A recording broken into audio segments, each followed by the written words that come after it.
Do të kemi në një lidhje të drejt për drejt telefonike dhe gazetarin tonë në Shkodër, Teodor Gjergën, për të mësuar më shumë rreth kësaj ngjarje të rëndë. Teodor, të përshëndes, më dëgjon.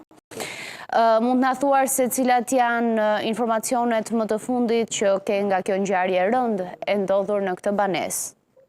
Një ngjarje shumë e rëndë ka ndodhur pak minuta më parë në qytetin e Shkodrës, konkretisht në zonën e Postribës në fshatin Domën, ku një banesë e braktisur dyshohet të jetë shkëmbuar nga flakët dhe si pasojë dyshohet që brenda saj të ndjegur edhe nëna me 2 fëmijët e saj. Paktën deri në këtë momente, burime nga policia e Shkodrës dhe nga forcat zjarrfikse bëhet me dije që janë gjetur 2 trupa të pajet, trupi i një fëmije dhe një tjetër trup i cili ende nuk është i konfirmuar, por është i djegur, ndërsa forcat zjarrfikse dhe policia po vijojnë kërkimet për gjetjen edhe një trupi tjetër i cili dyshohet që të ketë qenë brenda në banesë. Është një ngjarje shumë e rëndë, në fakt, e cila ka trënditur qytetin e Shkodrës, ka vetëm pak minuta që ka ndodhur dhe janë ende të paqarta motivet që kjo ngjarje e rëndë ka ndodhur. Policia ka nisur hetimin ndërsa vijnë kontrollet, siç e thash, për gjetjen edhe një tjetër trupi të dyshuar që është djegur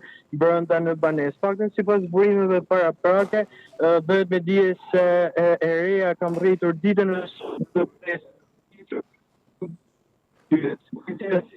Teodor, mund ta përsërisësh edhe një herë duke qenë se kemi një problem me zërin?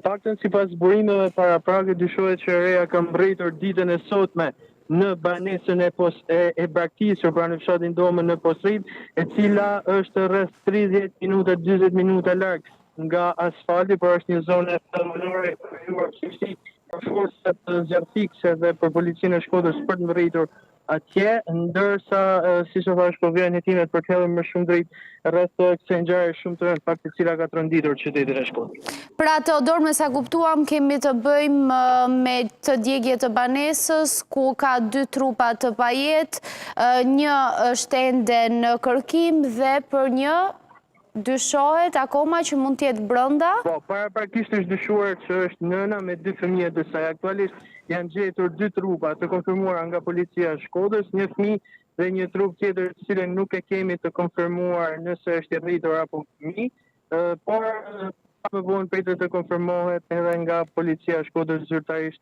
nëse do të ketë edhe një person të re të djegur ashtu siç dyshohet paraprakisht nga policia. E qartë, Teodor.